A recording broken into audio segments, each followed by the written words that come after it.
Everyone. Today we're diving into something pretty wild, even for the world of AI. It's called the E paradigm. The Yeah, catchy name, right? definitely rolls off the tongue. Well, imagine an AI that not only processes information, but knows when it's over its head. Like it recognizes its own limitations and calls for backup. It's a fascinating shift, isn't it? We're so used to the idea of AI as this all-knowing entity. Right, like some all-powerful superintelligence. Exactly. But with E, it becomes more like a collaboration, a network of specialized AIs working together. Okay, so paint that picture for us. Where would this be useful in a way that current AI systems maybe fall short? Well, think about a complex task that requires multiple types of reasoning. Let's say you ask an AI to analyze a scientific paper. Okay, something very dense and detailed. Right, and then take those findings and connect them to real-time data, let's say stock market fluctuations or weather patterns. That's a tall order for most AI systems right now. Because they're not really designed to pull from such disparate sources. Precisely. Each of those tasks might require a completely different set of algorithms, a different kind of thinking, so to speak. So A comes in and says, hey, instead of trying to cram all those capabilities into one AI, let's create a system where the AI knows its limits Exactly. and can call on these other specialized AIs for help. It's like having a team of experts at your disposal. Okay, so it's not just one super smart AI, it's a whole network of them, each with their own area of expertise. And they can communicate with each other, share information, and collaborate on complex tasks. Our sources call this the outer layer, right? This network of AI modules that the core AI can tap into. It's a pretty radical departure from how we usually think about AI. It really is, and it has the potential to address some of the biggest limitations of current AI systems. So what are some of the advantages that are getting people excited that we can dig into? Well, first and foremost, it's incredibly innovative. We're not just talking about making incremental improvements to existing AI. We're talking about a fundamental shift in how we approach artificial intelligence. A paradigm shift. Exactly, and that kind of groundbreaking thinking is what really excites researchers and gets people talking. This could be the key to unlocking a whole new level of AI capability. So it's not about building a bigger brain, it's about building a more connected brain. What else is generating buzz? Well, remember those limitations we talked about earlier? How AI can struggle with complex reasoning or integrating real-time data. Right, well, the E paradigm acknowledges those limitations head on. It doesn't try to pretend they don't exist. Instead, it provides a framework for AI to overcome them. By giving it access to the right tools and expertise when it needs them. Exactly, and that makes the whole system more robust, more reliable, less prone to errors. It's like teaching AI to learn from the best, right? When to rely on its own knowledge and when to call in the reinforcements. I like that analogy. Our sources also emphasized how this concept, as complex as it is being presented in a way that's very clear and understandable. Yeah, it's surprisingly accessible even for people who aren't AI specialists. Which is important because it invites more people into the conversation, right? More brains working on this could lead to some really rapid advancements. Absolutely. And a clear concept is like a strong foundation. It allows other researchers to grasp the idea quickly, jump in, and start contributing their own ideas and research. Collaboration is key, especially in a field as fast-moving as AI. Right, but of course, like any groundbreaking idea, E has its challenges. Okay, so what are some of the hurdles that researchers are going to have to clear if this is going to reach its full potential? One of the biggest challenges is figuring out the practicalities of this outer layer. Building it, basically. Well, it's one thing to say we need specialized AI modules. It's another thing entirely to design them, connect them, and ensure they can talk to the core AI smoothly and effectively. That's a massive undertaking. It's like we have the blueprint, but we still need to figure out the construction materials, the building codes, the whole 9 yards. It's a massive engineering challenge, for sure. And of course, we're still in the very early days of this research. It's going to take time. Yes, lots of experimentation, probably a few wrong turns along the way, to really unlock the potential of the E paradigm. We need to see how it performs in real-world scenarios, how it adapts to different types of tasks and data. And how it scales, because we're talking about potentially massive amounts of data here. That's another challenge. Computational power. Ah, yes, the lifeblood of AI. Even the smartest AI needs the hardware to back it up, and this system, with its multiple layers and complex communication, could require a serious amount of computing power. It's a lot of crunching numbers, processing information, making connections. It's a resource-intensive process. So that's something researchers are going to have to grapple with as they develop E, how to make it both powerful and efficient. Exactly, because efficiency in AI, especially as we move toward more complex systems, is going to be crucial. Now, we've talked about what E is and why it's generating so much excitement, but let's dig into the how a little bit. What are some of the specific elements researchers are focusing on as they develop this paradigm? One area that's particularly fascinating is how these AI modules, these specialists in the outer layer, will actually communicate with each other and with the core AI. It's like they're developing a whole new language for AI to speak. So we're talking about something beyond the ones and zeros that computers typically use. Precisely. This language has to be far more nuanced, far more efficient than anything we use today. It has to allow for the exchange of complex ideas and instructions almost instantaneously. Because if these AI modules are going to be collaborating effectively, they need to be able to speak each other's language fluently. Exactly. And this language is built upon a concept called token design, which is essentially creating the building blocks of this AI communication system. These tokens can represent intricate concepts, allowing for a much richer and more meaningful exchange of information between AI modules. So it's not just about saying, hey, I need data on X. It's about sending a much more detailed message, packed with context, nuance, the kind of information that AI needs to truly understand the task at hand. Exactly. And then there's adaptive escalation. Right, now this is where things get really interesting. Imagine the AI is given a task, let's say translating a highly technical document from another language. Okay, a challenging linguistic task. Very much so.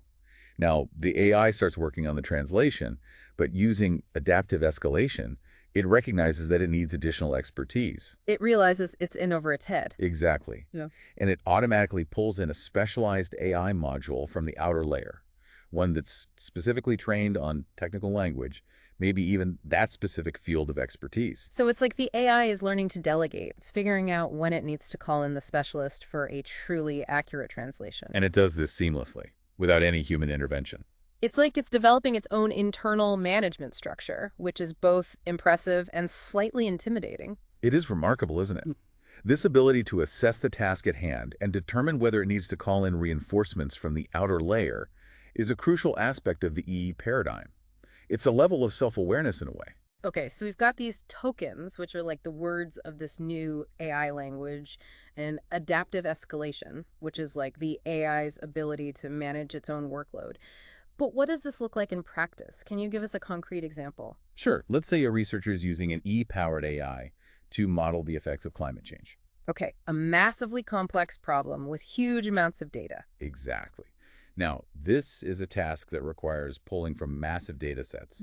Historical climate data, complex climate models, maybe even real-time environmental data. So you'd need a whole team of specialized AIs, right? One crunching historical data, another running simulations on future scenarios, maybe even one pulling real-time info from weather satellites. Exactly. Now imagine each of those AI specialists has its own set of tokens, each token representing a specific piece of information or a complex calculation. Okay, so it's like each specialist has its own dictionary or codebook. Right, and the E-equipped AI, the core AI, acts as the conductor.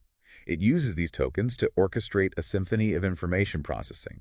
It pulls in data from each module at precisely the right moment, integrates it all seamlessly, and presents the researcher with a comprehensive analysis. So it's not just about having access to the right information. It's about accessing it in a way that's fast, efficient, and allows the AI to make sense of it all. And that's the true beauty of the E paradigm.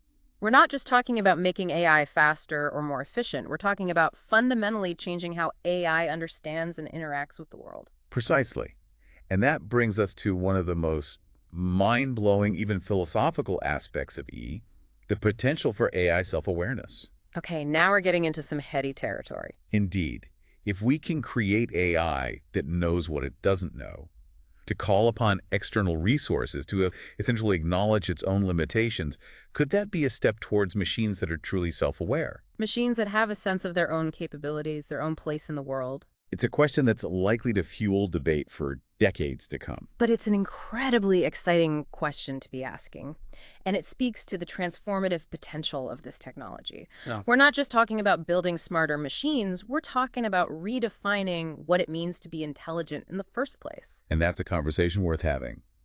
Welcome back. We're still exploring the E paradigm and its potential. Yeah, we've established it's a pretty radical idea, but how does this actually play out beyond the theoretical? What does this look like in the real world? That's the question, isn't it? Where rubber meets the road. We've touched on fields like medicine and research, but let's get granular. How could E actually change the game in those areas? Give us the specifics. Okay, picture this. You're a doctor faced with a really tough diagnosis. You've got the patient's history, test results, all of it. But something just doesn't quite add up. It's one of those head scratcher cases. Exactly. With E, you could consult an AI system that goes way beyond just accessing a database. Which is what we often think about with medical AI, right? Right. But this AI can cross-reference all that medical knowledge with the latest research papers. And I mean in real time, So while you're considering the case, simultaneously. It's like having a team of specialists, the best in the world, on call 24/7, analyzing your patient's case from every conceivable angle. that kind of access could be revolutionary for complex cases. It's not just about diagnosis either. Imagine using E to personalize treatment plans, like really tailoring them to the individual. Okay, so how would that work? The AI could factor in everything, a patient's genetics, lifestyle, even their local environment, to create a therapy that's not just effective, but specifically suited to them. That would revolutionize healthcare. No more one-size-fits-all approaches. Precisely. But medicine's just one area. E could be huge for scientific research, too. Imagine a team working on a cure for, well, anything, really. A disease, for example. Exactly. With E, they could use AI to analyze these massive data sets, identify promising leads for drugs, even run simulations to test those approaches.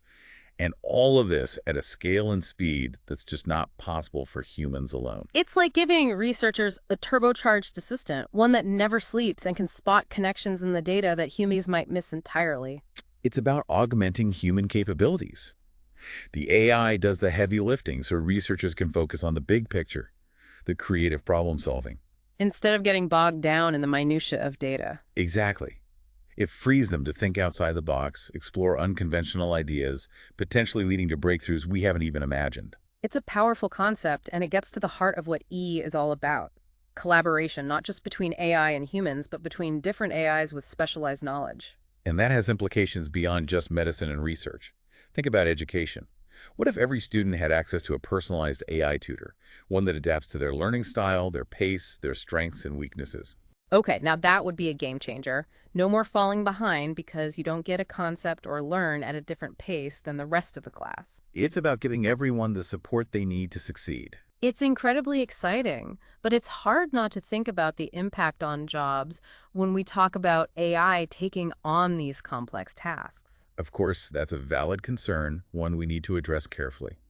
There's no doubt that some tasks will become automated as AI evolves. That's been the trend with technological advancements, hasn't it? It has, but it's crucial to remember that those same advancements have consistently created new jobs and industries, things we couldn't have even conceived of before. Like when computers first came on the scene, people were worried, but look what happened. We saw the rise of entirely new fields. Software development, data science, the internet itself.